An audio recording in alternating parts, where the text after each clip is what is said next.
Hello and welcome back to the Vaping podcast. It's Sunday the 30th of July 23.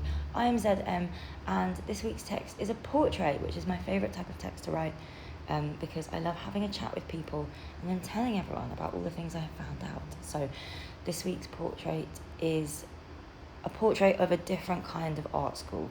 And I spoke to someone who runs an art school, but maybe not in the traditional sense. So without giving the game away, that's the description. Okay.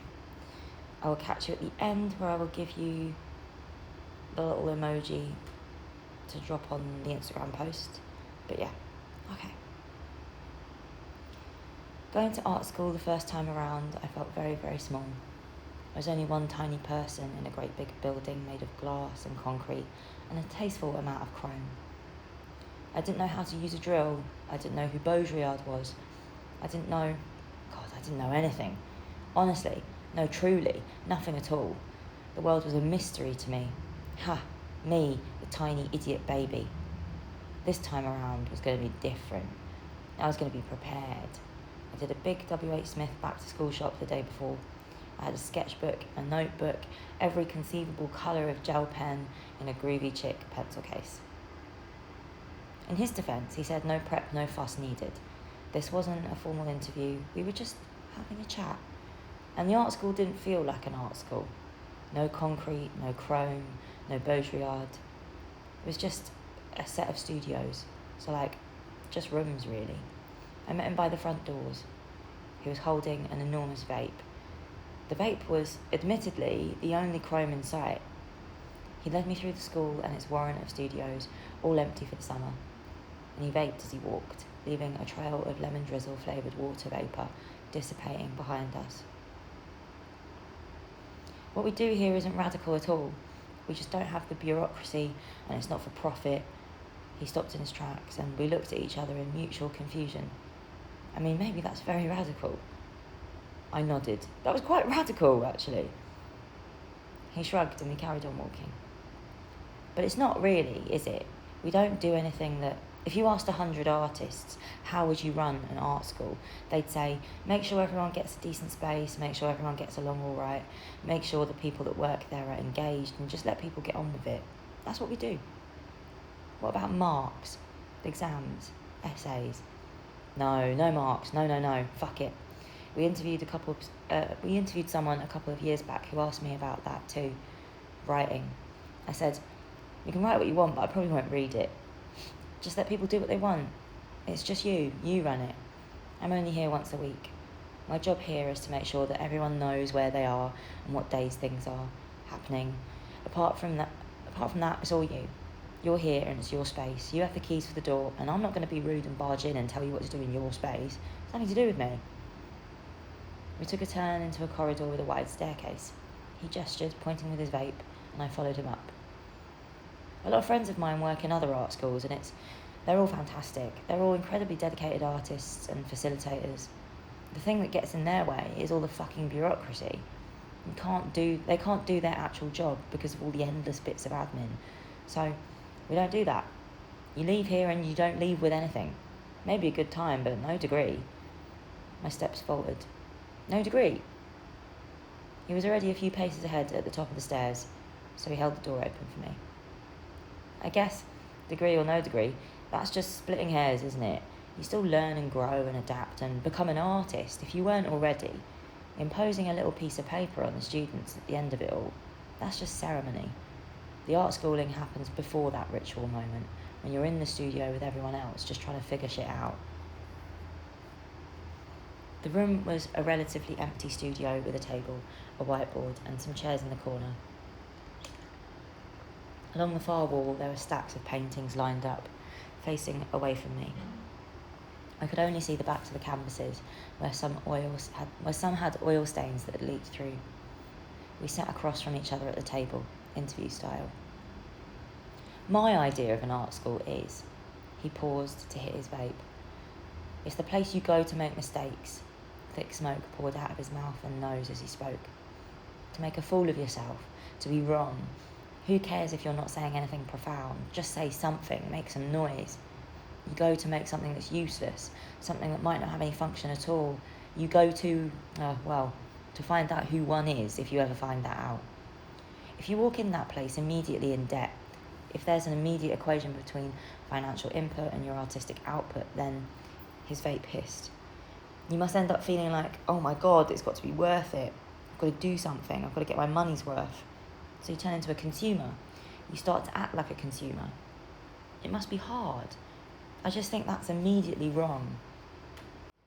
This should be a space where anything can happen. Where anything can occur. The best things usually happen maybe 1 or 2 months, years, decades afterwards sometimes. You've got to be conscious and thinking about what it means to be conscious. But even before the first day, you've had to front up 9 grand. And going in knowing that, the pressure, the anxiety must be terrible. I put my groovy chick pencil case on the table between us and unzipped it. I fished around through the stack of gel pens until I found it, a mad blue elf bar. The painters do pay to be here. It's not for profit, but they pay $6,500. The space itself is roughly $3,000. Their fees pay my wages and the visiting tutors and all of it really. This is kind of what you pay for. So it's actually also still cheaper than university, actual university. When we do interviews, we're very quick. We don't talk about the work. It's not like we're going to interrogate you. What's the work about? The main question we ask is, how are you going to fund yourself? Some of the answers actually wrench my heart. More than once, someone said that a grandparent has died and left them 2 or 3 grand. That'll go towards fees and then they'll get a job or they've got savings. And you think, oh my God, this is someone's inheritance. They're going to give that to us because they have a dream. And I find that massive to think about when you know how someone's paid for something. It raises the stakes, doesn't it? Somehow it feels different when it shrinks back down to a human scale. Student loans are just fictional money. You hand it over, but you never actually see it. So, in a way, it doesn't exist. I owe the government or the student loan company about £55,000, but it's not scary debt. It's funny debt. Really, really hilarious debt. Because they will never see that money ever again. Because I'll probably never pay enough or pay it off. They must have been delusional when they issued it to me. And don't even get me started on the interest. Fine art degree, what did you expect? You mugs, it's not real. I got my art education from art school, but art school is just a big shop where I, a savvy consumer, went to purchase my art degree. The education was like one of those freebie gifts you get for spending over £100. People sacrifice a lot to be here, and this isn't just true of artists. With most people, I think, people have a lot of goodwill. The painters are here and they do lots, they give out a lot. So there's kind of an unspoken trust between us. Like, well, look, I will if you do. If you're here, I'll do what I can. It only really works if people are here and engaged. The problem is, it always comes down to cash. If you have the time, you don't have the cash. And if you have the cash, you don't have the time. Even with the programme here, he gestured around the room at the studio. You've got to find somewhere, and when you find somewhere to rent it, you need that initial input of cash. It's always the cash. If there was a big wad of it somewhere that you could apply to and say, we found this disused thingy, give us 50 grand up front so we can rent it for a whole year. You know, not many artists have 50 grand hanging around to just sort this kind of thing out. But if that magically just got paid, everything becomes so much easier. You can do anything, most things, once the space is paid for. I felt stressed thinking about money and space. Really, in an ideal world, we'd all have a room of our own and we wouldn't even have to ask for it like it was a novelty or a luxury. I hit my elf bar and, through the mad blue cloud, I asked him how they paid for the space here. It started as a publication. 2 painters in 2005, they knew other painters and they fundraised by doing an auction. I think they knew a lot of painters who, you'd want to buy their work, so that helped. That auction funded the first 10 issues of the publication. They do 2 issues a year, so it went a long way. Then maybe in 2012, they applied to the Arts Council for 15 grand to continue the magazine, and the first studio programme was funded by the fees, which, pretty precarious. If someone dropped out or didn't pay, it could have all folded. They had a space in Bermondsey, this old biscuit factory. It's funny. When I was on my foundation course, I used to get the train past it. Fucking massive, but something happened with the lease. They ended up being there 1 year, so then it ended up here, and that's when I joined. It sounded a lot more DIY than I thought it would be. non-derogatory. Just when you say art school, you think concrete, chrome, $9,000 up front, thank you very much. It is quite DIY. Oh my God, yeah. Non-derogatory, because the alternative to DIY is a corporate arts education. There's an oxymoron. Art schools have become arts universities. They are businesses with corporate needs, corporate structures, and corporate concerns about their bottom line. And the oxymoron means that those two forces, art and business, can be at odds with each other. Fine art, it's a wasteful thing. Because if you think about it, there's a room in there, he gestured over at the empty studio. You can maybe fit 3-4 painters in there, but you could get those standing desks and fit 10 architects in there instead and charge them the same amount each. Or 20 business students and put them on even smaller desks. Fuck it, what course should we not do? You'd obviously get rid of the art course because it's so much more wasteful. Waste of space, and if you're thinking along those lines about profit margins and efficiency, painting's a killer. I'd be a terrible business person though. I'd give everyone something. You need a room, just some space to sit down and put your shit up on the wall, and somewhere for you to think and for other people to come in and sit with you, you know?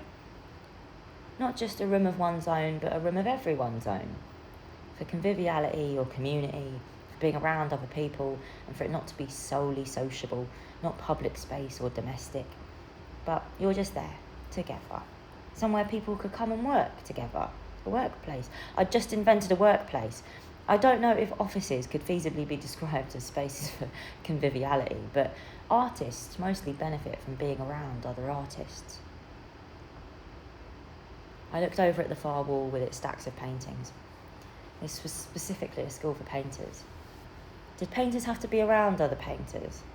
Was there something unifying about sharing a medium? On the one hand, it's good to be with others that deal with the same thing. The discussions you have are a bit more nuts and bolts.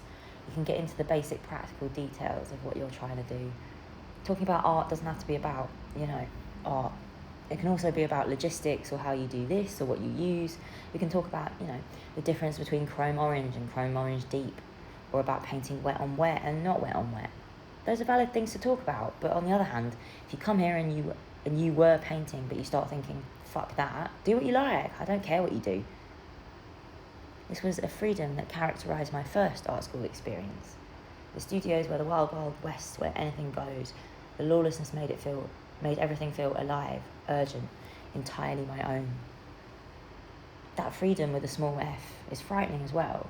Even just from my experience, when the boundaries aren't there, very quickly I begin to doubt myself. I think if there's something to push back against, that's kind of nice. But with art, you never quite start from point zero. You've probably been to the Tate, or you have at least some preconceived idea of what it is. You're already in the middle of it, even when you begin. That's one of the things I find quite interesting and difficult. You never ever start with complete naivety. You're always so full of handed down ideas. You assume they're your ideas, but when you actually think about them, and then I guess you question them or accept them. With me, it's usually that I meet someone that goes, hang on, have you thought about it? Have you thought about this? What do you feel about this? Because my experience is this with it. And then I realise I've not actually thought about it. I've just accepted it. It's like I'm always re-updating my software. That's one of the fantastic things about working here. I should pay them.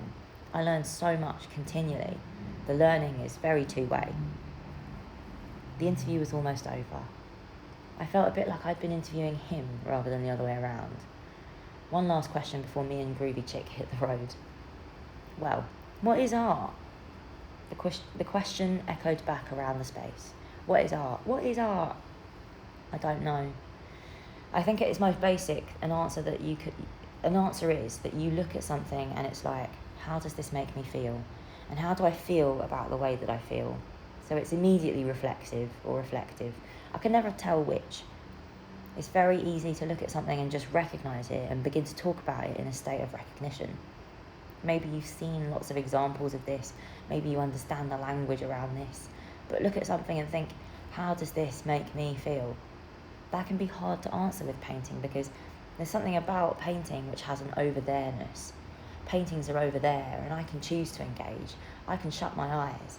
It's subject-object relations. I'm subject, I'm over here, that's object, that's over there. He gestured over into the distance, pointing with his vape. But painting's also like a sponge. It can mop up other things. You know, if we're talking about painting here, first of all, we're talking about the image, the frame. Painting as window, as mirror, as portal. The next thing I think I talk about is my subjective position. I'm looking at painting, but I'm looking at it as a middle-aged white male, slightly cynical of the art world. That's me, the unit which is me. So however I talk about it, it comes from this. You're then maybe talking about a particular trope, a particular history or histories. You think about the desire of the painter or the lack of what they think they don't have. You're thinking about the way that language is used, how one talks, and what sort of language. Is the painting poetic? Is the painting about painting? Oh, hold on. Is the painting poetic? Is the painting about the painting? Is the painting meta? Is it about something else? Well, then we're not talking about painting, we're talking about something else. If we're talking about materials or touch, are we talking about a kind of facture touch? Facture like the quality of execution, the characteristic handling of the material. We talk about touch and we're talking about the subjective. Are we talking about this idea that somehow a painter's consciousness is transmitted through touch? Where does that myth come from? Who invented that myth? Is it the right myth? Is that how we should think about things? If we're talking about a painting which is like, you know, bad, what is bad? What do you mean bad? And what's it trying to go against? So, you see, if you talk about painting, then immediately, if it tries to be a vacuum, very quickly, a vacuum is going to suck in other things, and it just depends whether you want those things, those other things to be sucked in or not. Painting is a sponge that sucks all these other things up, and we're never having one of those expert conversations which prohibits something. We're all experts in our own lives, and so if there's something in front of you, tell me, how does it make you feel? And what does it mean to feel like that? And where did that come from? Have you learnt that? And that was that. My interview was over. I felt like it had gone well, but I couldn't tell. Maybe I'd be back in September for the new term. Maybe I wouldn't. How would I try and afford it? Little jobs to save whatever money was left after rent and bills. I shook his hand and felt like it didn't really matter. I'd learned so much just being here. An elf-bar cloud formed the words, "How does it make you feel?" in the air above us as we parted. As I walked away, I hoped the cloud would follow me home. And that's the end. And then please can you leave me an emoji. That little cloud emoji, like either the cloud that's in the square and it's just like a foggy, misty square, or the cloud where it's like a little puff of smoke kind of coming out of something, but the thing that it's coming out of is not pictured. That smoke. Please can you leave me either one of those two emojis. And that's it. Hope you have a lovely, beautiful day. Have a nice rest of your weekend. Goodbye. See you next time.